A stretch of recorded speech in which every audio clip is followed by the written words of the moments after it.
Good morning students. Next നമ്മൾ നോക്കാൻ പോകുന്നത് ബിസിനസ് പ്ലാൻ ഫീസിബിലിറ്റി. ഓക്കെ, അപ്പോൾ നമ്മൾ ബിസിനസ് പ്ലാൻ പ്രിപ്പറേഷൻ ചെയ്ത് കഴിഞ്ഞു. ദെൻ ആ ബിസിനസ് പ്ലാൻ്റെ ഫീസിബിലിറ്റിനെ കുറിച്ചിട്ടുള്ള ഒരു കാര്യങ്ങളാണ്. ഫീസിബിലിറ്റി എന്നുകൊണ്ട് ഉദ്ദേശിക്കുന്നത് എന്താണ്?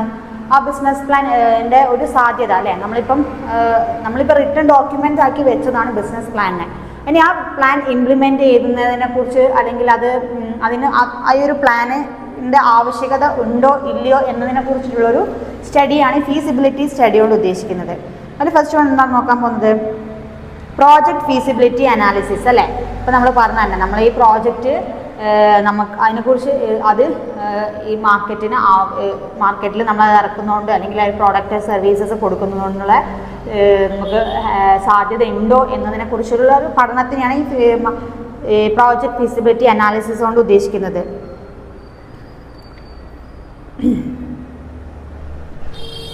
It is a preliminary evaluation of business idea. Feasibility analysis എന്ന് പറഞ്ഞാൽ ബിസിനസ് ഐഡിയനെ കുറിച്ചുള്ളൊരു പ്രിലിമിനറി അനാലിസിസ് ആണ് ഈ ഫീസിബിലിറ്റി സ്റ്റഡി കൊണ്ട് ഉദ്ദേശിക്കുന്നത്. Conducted for the purpose of determining whether the idea is worth pursuing. Feasibility analysis takes a guess work. അതായത് whether it is എന്താ പറയുക will work or not അല്ലേ, നമുക്കത് ചെയ്യാൻ പറ്റുമോ അല്ലെങ്കിൽ അതിനെ ഇംപ്ലിമെൻ്റ് ചെയ്തിട്ട് സക്സസ്സിലേക്ക് കൊണ്ടുവരാൻ പറ്റുമോ ഇല്ല ഇതിനെക്കുറിച്ച് ഉള്ളൊരു ഓവറോൾ അനാലിസിസിനെയാണ് ഈ ഫീസിബിലിറ്റി അനാലിസിസ് കൊണ്ട് ഉദ്ദേശിക്കുന്നത്. അതൊരു പ്രിലിമിനറി സ്റ്റേജ് ആണ് ഈ ഫീസിബിലിറ്റി അനാലിസിസ് എന്ന് പറയുന്നത്.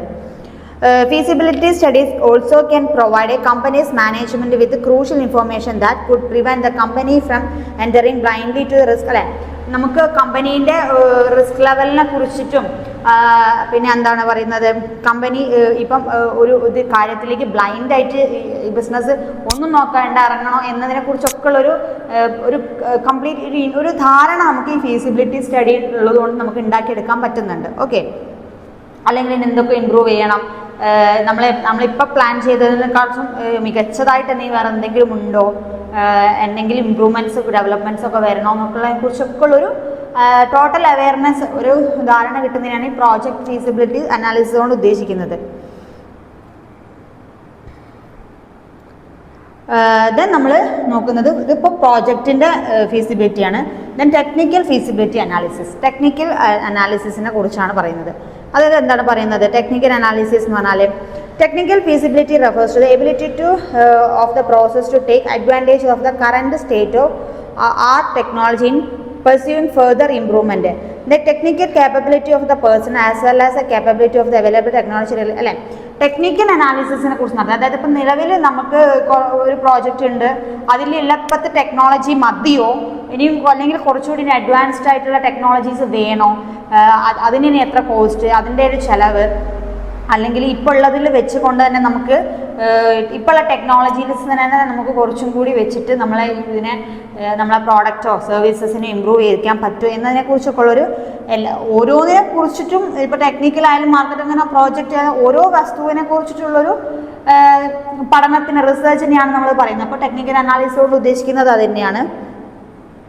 എന്താണ്? Is the technology propose to be used for latest technology, what is the likelihood, അല്ല അങ്ങനെയുള്ള എല്ലാ കാര്യങ്ങളും ടെക്നോളജീസ് ഇപ്പം നമ്മൾ പറഞ്ഞ പോലെ എന്താ പറയുക, പുതിയ ടെക്നോളജീസ് വേണോ അല്ലെങ്കിൽ ആ ടെക്നോളജിക്ക് പകരം മാൻ പവേഴ്സിനെ ഇംപ്ലിമെൻറ്റ് ചെയ്താൽ മതിയോ, ഇത് സക്സസ്, അങ്ങനെയുള്ള എല്ലാ മേഖല ടെക്നോളജിക്കലുള്ള ഏരിയാസിനെ ചെക്ക് ചെയ്യുന്നതാണ് ടെക്നിക്കൽ അനാലിസിസ് കൊണ്ട് ഉദ്ദേശിക്കുന്നത്.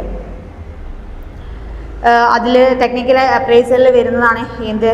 സ്കെയിൽ ഓഫ് ഓപ്പറേഷൻ അല്ലേ, നമ്മളെ പ്രോഡക്റ്റിൻ്റെ സ്കെയിൽ മീറ്റർ, നമുക്ക് ക്വാളിറ്റി വെച്ചുകൊണ്ട് തന്നെ ക്വാണ്ടിറ്റി കൂട്ടാൻ പറ്റുന്നുണ്ടോ അങ്ങനെയുള്ള കാര്യങ്ങളൊക്കെ. അതേപോലെ റോ മെറ്റീരിയൽസിൻ്റെ കളക്ഷൻ, ലൊക്കേഷൻ നോക്കുന്നത്, ടെക്നിക്കൽ കുറിച്ചുള്ള പഠനം, കാൽക്കുലേറ്റ് എത്ര ലേബേഴ്സ് ഉണ്ട് എന്നുള്ളതിൻ്റെ calculations, then plan layout, project scheduling and implementation, product design, ഇതൊക്കെയാണ് ടെക്നിക്കൽ അപ്രൈസലിൽ വരുന്ന points.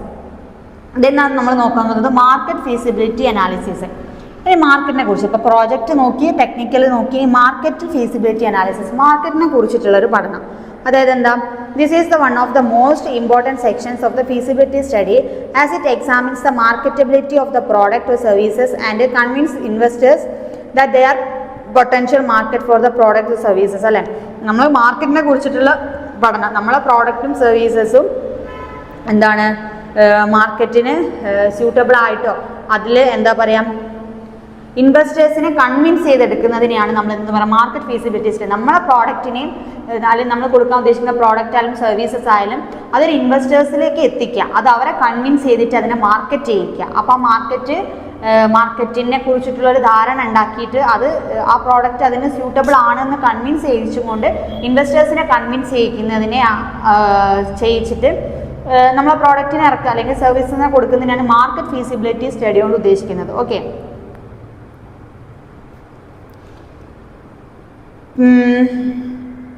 it is considered with gaining the in-depth knowledge and doing a deep analysis of market and knowing how is target market going to respond towards particular project and product.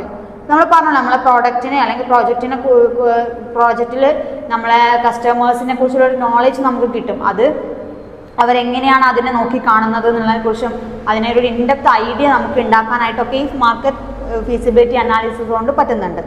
Okay, എന്താണ് അതിൽ വരുന്നത്? Market feasibility അനാലിസിസിന് കുറച്ച് steps ഉണ്ട്. ആ സ്റ്റെപ്സിലൂടെയാണ് market feasibility analysis ചെയ്യുക. First one എന്താണ്? Industry analysis. നമ്മൾ നേരത്തെ പഠിച്ച പോയിന്റ്സ് ഒക്കെ തന്നെ ഇതിൽ ജസ്റ്റ് ഇതിൻ്റെയൊക്കെ പോയിന്റ്സ് നോക്കിയാൽ നിങ്ങൾക്ക് നന്നായിട്ട് എഴുതി ഫലിപ്പിക്കാൻ പറ്റുന്ന ഒരു ഏരിയ ആണ് ഈ ഒരു ബ്ലോക്കിൽ വരുന്നത്. ഓക്കെ, അപ്പം ഇൻഡസ്ട്രി അനാലിസിസ്, ഇൻഡസ്ട്രീനെ കുറിച്ചിട്ടൊരു ധാരണ ഉണ്ടാക്കുക. അതായത് ഇൻഡസ്ട്രി എന്താണ് ഇത് ഉദ്ദേശിക്കുന്നതെന്നും നമ്മൾ എന്തിനാണിത് നമ്മൾ ഇതുകൊണ്ട് കൺട്രിയിലെ ഡെവലപ്മെൻറ്റ്സ് എങ്ങനെയാണെന്നുള്ളതിനെ കുറിച്ചൊക്കെ ഒരു അനലൈസ് നടത്തുക. ഡിമാൻഡ് ഓഫ് ദ പ്രോഡക്റ്റ്, നമ്മളെ പ്രോഡക്റ്റിൻ്റെ ഡിമാൻഡ് എത്രയാണെന്ന് മനസ്സിലാക്കുക. ദെൻ പൊട്ടൻഷ്യൽ, മാർക്കറ്റിൻ്റെ പൊട്ടൻഷ്യൽ നോക്കുക. കസ്റ്റമർ സെഗ്മെൻറ്റേഷൻ ആൻഡ് ടാർഗറ്റിംഗ് ചെയ്യുക. മാർക്കറ്റിംഗ് സ്ട്രാറ്റജീസ്, അതായത് ഏതൊക്കെ മാർക്കറ്റിംഗ് സ്ട്രാറ്റജീസ് അഡോപ്റ്റ് ചെയ്യണം എന്നുള്ളത്, ഏതൊക്കെ മെത്തേഡിൽ നമ്മളെ പ്രോഡക്റ്റിനെ സെയിൽ ചെയ്യണം എന്നുള്ളതൊക്കെ നോക്കുക. Then cost, price, method of profitability, അല്ലേ പ്രോഫിറ്റ് ഉണ്ടാക്കാൻ വേണ്ടിയിട്ടുള്ള നമ്മളെ പ്രോഡക്റ്റിന് എത്ര പ്രൈസ്, എന്തൊക്കെ കോസ്റ്റ് ആവും, ഓവറോൾ എല്ലാത്തിനെക്കുറിച്ച് ധാരണ ഉണ്ടാക്കുക. കോമ്പറ്റീഷൻസ്, അല്ലേ നമ്മൾ നിലവിൽ ഇപ്പം നമ്മളെ പ്രോഡക്റ്റ് പോലത്തെ സിമിലർ പ്രോഡക്ട്സ് ഉണ്ടെങ്കിൽ അതിൻ്റെ കോമ്പറ്റീഷൻസിനെ കുറിച്ചിട്ടുള്ളൊരു ധാരണ ഉണ്ടാക്കുക. അപ്പോൾ അതിൽ നിന്ന് എങ്ങനെ യുണീക്ക് ആവാൻ നമ്മളതിൽ നിന്നുള്ളൊരു ഐഡിയ ഉണ്ടാക്കിയെടുക്കുക. ഇത്രയും കാര്യങ്ങളാണ് ഇത്രയും സ്റ്റെപ്സാണ് ഈ മാർക്കറ്റിംഗ് ഫീസിബിലിറ്റി അനാലിസിസിൽ വരുന്നത്. Next one financial analysis. Financial analysis കൊണ്ട് ഉദ്ദേശിക്കുന്നത് എന്താ? Evaluating business projects, budgets and other finance related transaction to determine their performance and suitability. അല്ലേ, നമ്മളെ പ്രോഡക്റ്റിൻ്റെ അല്ലെങ്കിൽ പ്രോജക്റ്റിൻ്റെ സർവീസസിനെ എന്തിനെ കുറിച്ചിട്ട് അതിന് തുടങ്ങാനുള്ള കോസ്റ്റ്, ബഡ്ജറ്റ്, ദെൻ അതല്ലാതെ നമ്മൾ ഉപയോഗിക്കുന്ന ഫൈനാൻഷ്യൽ റിലേറ്റഡ് ട്രാൻസാക്ഷൻസിനെ കുറിച്ചൊക്കെയുള്ള എന്താ പറയുന്നത് ഒരു അനാലിസിസ് പഠനമാണ്. നമുക്ക് എത്ര ഫണ്ടായിട്ടുണ്ട്, അല്ലെങ്കിൽ ഇനി എത്ര ബഡ്ജറ്റ് വേണം, ഇത്രയും കോസ്റ്റിൽ ഈ പ്രോഡക്റ്റിനെ മാർക്കറ്റിലേക്ക് ഇറക്കുന്നത് കൊണ്ട് നമുക്കിനി ബെനിഫിറ്റ് ഉണ്ടോ, അങ്ങനെയുള്ളൊരു ഇതിനെക്കുറിച്ചുള്ള ക്യാപിറ്റലിനെ കുറിച്ചിട്ടുള്ളൊരു അനാലിസിസിനാണ് അത് മസ്റ്റ് അല്ലേ ഒരു ബിസിനസ്സിന്. നമുക്ക് എത്രയും പണം ഉണ്ട് ഒരു ബിസിനസ് തുടങ്ങാമെന്ന് വെച്ചിട്ട് കാര്യമില്ല. നമ്മൾ അത് പ്രോപ്പർ രീതിക്കാണോ ആ ഫണ്ട് യൂസ് ചെയ്യുന്നത്, എത്ര വേണം, എങ്ങനെ വേണം, ഏത് രീതിക്ക് ചിലവാക്കണം, ബഡ്ജറ്റ് കുറച്ചും കൊണ്ട് എങ്ങനെ ക്വാളിറ്റി ഇമ്പ്രൂവ് ചെയ്യാം, ക്വാണ്ടിറ്റി ഇമ്പ്രൂവ് ചെയ്യാം, അങ്ങനെയുള്ള കാര്യങ്ങളെക്കുറിച്ചൊക്കെ ഉള്ളൊരു ധാരണയാണ് ഫൈനാൻഷ്യൽ അനാലിസിസ് കൊണ്ട് ഉദ്ദേശിക്കുന്നത്. പിന്നെന്താണ് അതിൽ വരുന്നത്?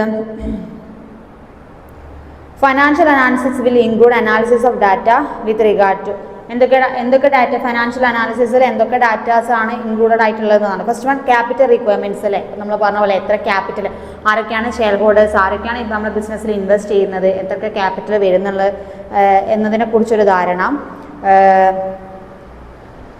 ദെൻ സോഴ്സസ് ഓഫ് ക്യാപിറ്റൽ, എവിടെ നിന്നാണ് നമ്മളെ ക്യാപിറ്റൽ വരുന്നത്, അതും ഉണ്ട് കേട്ടോ. നമ്മളിപ്പോൾ ഒരു എൻ്റർപ്രണറാണെന്ന് കരുതുക, നമ്മൾ ഫണ്ട് ഇറക്കുന്നുണ്ടെന്ന് വെച്ചിട്ട് ആ ബിസിനസ് അല്ല, നമുക്ക് അതിൻ്റെ എല്ലാം തെളിയിക്കണം. അതായത് നമുക്കൊരു ബിസിനസ് തുടങ്ങാനുള്ള ഫണ്ട് എവിടുന്ന്, സോഴ്സ് എവിടുന്ന് വന്നു, എത്ര ക്യാപിറ്റൽ അതിനായിട്ടുണ്ട്. ഇത് നമ്മൾ പറഞ്ഞല്ലോ, നമ്മളിപ്പോൾ ഒരു ലീഗൽ ഫ്രെയിം വർക്കിലാണ് നമ്മൾ എല്ലാ ബിസിനസ്സും സ്റ്റാർട്ട് ചെയ്യുക. അപ്പോൾ അത് ട്രാൻസ്പെറൻ്റ് ആയിരിക്കണം. ഒരു ലീഗലി അഡ്വൈസേഴ്സിനൊക്കെ നമുക്കത് സബ്മിറ്റ് ചെയ്യുമ്പോൾ നമ്മളത് ജെനുവിൻ ആൻഡ് ട്രാൻസ്പെറൻ്റ് ആയിരിക്കണം. അപ്പം നമ്മളെ സോഴ്സ് ഓഫ് ക്യാപിറ്റൽ എങ്ങനെയാണ് അതിലേക്ക് ഫണ്ട് കിട്ടുന്നത് എന്നുള്ളതിനെ കുറിച്ചൊരു ധാരണ ഉണ്ടാക്കിയിരിക്കുക.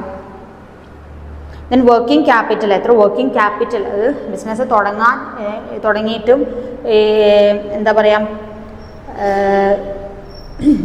ഒരു ബിസിനസ് സ്റ്റാർട്ട് ചെയ്തിട്ട് അതിൻ്റെ ഒരു പ്രോഡക്റ്റ് തുടങ്ങിയിട്ട് അതിൻ്റെ ഫിനിഷ്ഡ് ഗുഡ്സ് ആവുന്ന വരെയുള്ള ഒരു പ്രോസസ്സിൽ നമ്മളെ അസറ്റ്സിനായാലും നമ്മളെ എംപ്ലോയീസ് സാലറീസ് എല്ലാം കൂടി വരുമ്പോൾ ഒരു വർക്കിംഗ് ക്യാപിറ്റൽ എത്രയാണെന്നുള്ളതിനെ കുറിച്ചിട്ടൊരു പഠനം.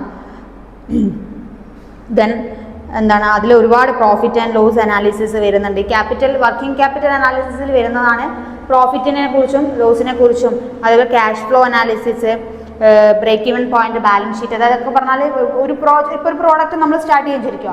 അപ്പോൾ ആ സ്റ്റാർട്ട് ചെയ്യുന്ന സമയം തൊട്ടിട്ട് അത് എൻ്റെ ഫൈനൽ പ്രോഡക്റ്റ് ആകുന്ന വരെ പല തടസ്സങ്ങളുണ്ടാവും. ചിലപ്പോൾ ബ്രേക്ക് ഈവൻ പോയിന്റ് എന്നൊക്കെ പറഞ്ഞാൽ ചിലപ്പോൾ നിർത്തി വെക്കേണ്ട ഒരു സമയം ഉണ്ടാവും. അപ്പോൾ അത്രയും ആ കോസ്റ്റ് അങ്ങനെയുള്ള എല്ലാ ഇതിനെ കുറിച്ചിട്ടുള്ളൊരു അവയർനെസ് ഉണ്ടാവുക എന്നുള്ളത് ഫിനാൻഷ്യൽ അനാലിസിസ് കൊണ്ട് ഉദ്ദേശിക്കുന്നത്. ബാലൻസ് ഷീറ്റിനെ കുറിച്ച് ഓക്കെ.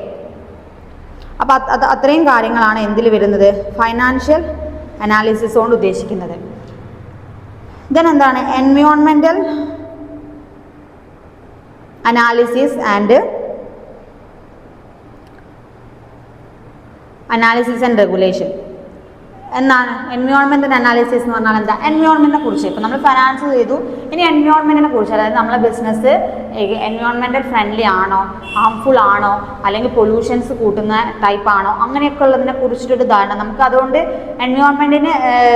എൻവയോൺമെൻറ്റ് ഡെവലപ്മെൻറ്റിന് അല്ലെങ്കിൽ എൻവയോൺമെൻറ്റിൻ്റെ ഒരു സസ്റ്റൈനബിലിറ്റിക്ക് ഒരു ഡാമേജ് ഉണ്ടാവുന്ന ടൈപ്പ് ഓഫ് ബിസിനസ്സിനെ നമ്മളിവിടെ എന്ത് ചെയ്യാം, നമുക്കത് തുടങ്ങാനായിട്ട് പറ്റില്ല, അതിനുള്ള സാങ്ഷൻ കിട്ടില്ല. നമ്മൾ ഇതിന് മുന്നേ ഈ കൊക്കക്കോളേൻ്റെ ഒക്കെ ഒരു പ്രശ്നം വന്നില്ലേ, അത് ആ ഏരിയൻ്റെ മൊത്തം water pollution, air pollution, soil pollution അങ്ങനെയൊക്കെ പറഞ്ഞ പല പ്രശ്നങ്ങൾ ഉണ്ടാകുന്നുണ്ട്. അപ്പോൾ അങ്ങനെ ഇല്ലാതെ എൻവയോൺമെൻറ്റിൽ ഹാംഫുൾ അല്ലാത്ത രീതിക്കുള്ളൊരു എൻവയോൺമെൻറ്റിനെ കുറിച്ചിട്ടുള്ളൊരു അനാലിസിസ് നമ്മളെ ബിസിനസ് കൊണ്ട് അതിനുണ്ട് എന്തെങ്കിലും ഡാമേജ് ഉണ്ടോ എന്ന് ചെക്ക് ചെയ്യുന്നതിനെ കുറിച്ചുള്ളൊരു പഠനമാണ്.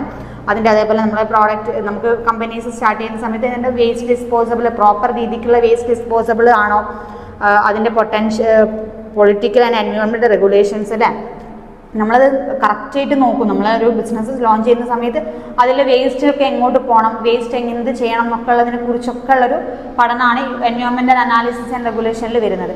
അപ്പോൾ ഇത്രയും കാര്യങ്ങളാണ് ഈ ഫീസിബിലിറ്റി സ്റ്റഡി കൊണ്ട് ഉദ്ദേശിക്കുന്നത്. അതായത് ബിസിനസ് പ്ലാൻ ഫീസിബിലിറ്റിയിൽ നമ്മൾ ഇത്രയും കാര്യങ്ങളെ കുറിച്ചിട്ടുള്ള ഒരു അനാലിസിസ്, ഒരു ഫീസിബിലിറ്റി അനാലിസിസ് നടത്തുക. ഒരു ചെറിയ ധാരണ, സാധ്യത, ഫീസിബിലിറ്റി എന്ന് പറഞ്ഞാൽ സാധ്യത ഉണ്ടോ ഇല്ലയോ എന്നുള്ളതിനെ കുറിച്ച് ഈ എല്ലാ കാര്യങ്ങളിലും പ്രൊജക്റ്റിലായാലും ടെക്നിക്കലായാലും മാർക്കറ്റിലായാലും ഫിനാൻഷ്യലായാലും എൻവയോൺമെൻറ്റിലായാലും ഒരു സ്റ്റഡി, ഒരു സർവേ കണ്ടക്ട് ചെയ്യുന്നതിനാണ് ഈ ബിസിനസ് പ്ലാൻ ഫീസിബിലിറ്റി കൊണ്ട് ഉദ്ദേശിക്കുന്നത്. ഓക്കെ.